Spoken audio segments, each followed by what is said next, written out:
Gusto mong lumago ang pera mo pero ayaw mo ring malugi? Alam mo, ang sagot diyan ay hindi magic, hindi rin swerte, kundi ang tamang timpla ng isang investment portfolio.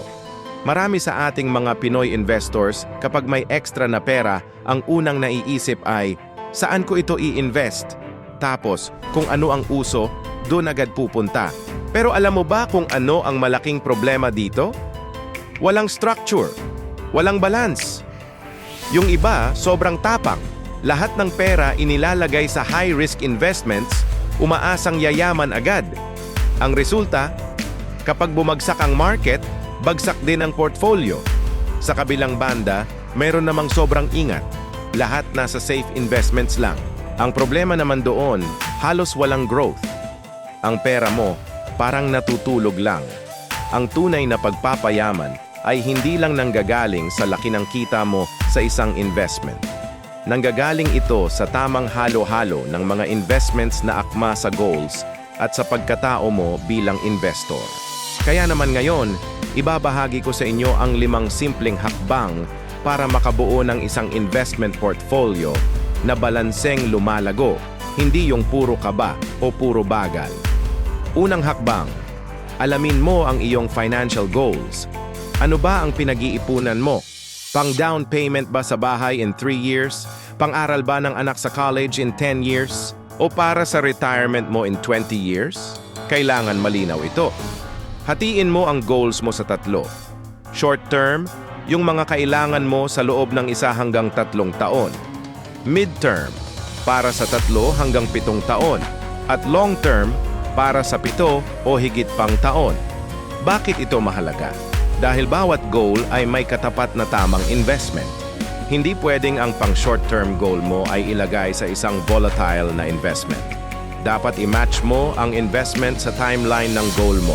Pangalawang hakbang, tukuyin mo ang iyong risk profile.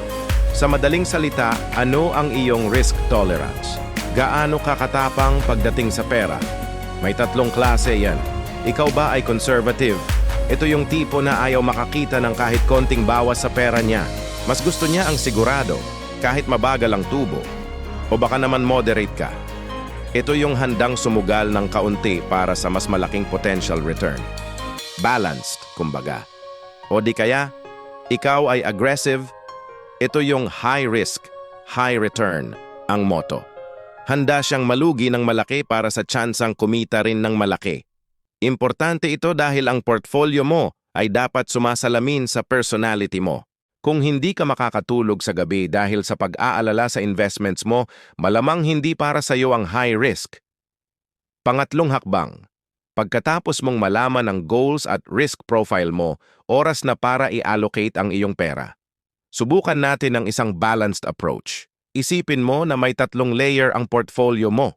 Unang layer, low risk. Dapat mga 40% ng portfolio mo ay nandito. Ito ang iyong safety net. Mga halimbawa nito ay ang Pag-ibig MP2, government or corporate bonds, o kaya time deposits.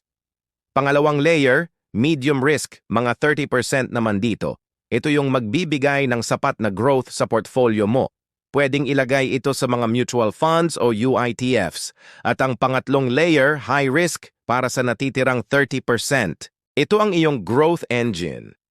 Dito papasok ang stocks, cryptocurrencies, o kahit ang pagsisimula ng sarili mong negosyo. Tandaan, ito ay isang sample allocation lang para sa isang balanced profile.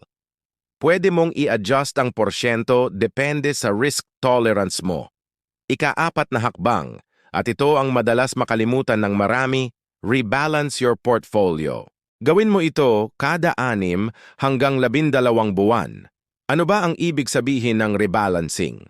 Halimbawa, dahil maganda ang takbo ng stock market, yung 30% mo na high risk, naging 45% na ng total portfolio mo. Ibig sabihin, mas naging risky na ang portfolio mo kaysa sa orihinal mong plano. Ang gagawin mo ay magbebenta ka ng kaunti sa stocks at ililipat mo ang kita sa low o medium risk assets para bumalik sa dati mong 40-30-30 allocation. Sa ganitong paraan, nalolock in mo ang iyong gains at pinapanatili mong stable at balance ang iyong portfolio. At ang huling hakbang, Track, learn, and adjust. Ang pag-i-invest ay hindi isang set it and forget it na bagay. Ang isang investment portfolio ay hindi static. Hindi ito nakaukit sa bato. Kailangan mo itong regular na i-monitor.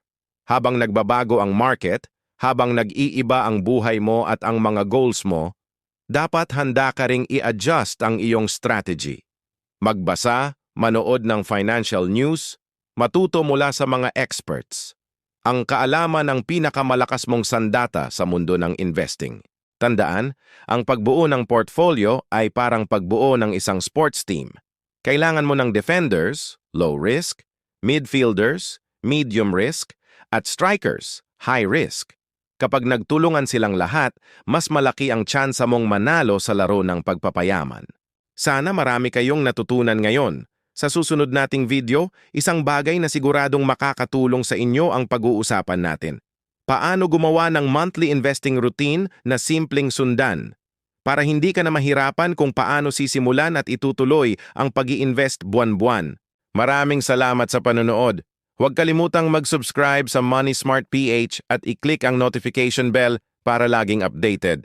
Dahil dito, hindi lang pera ang lumalago pati diskarte mo. Hanggang sa muli!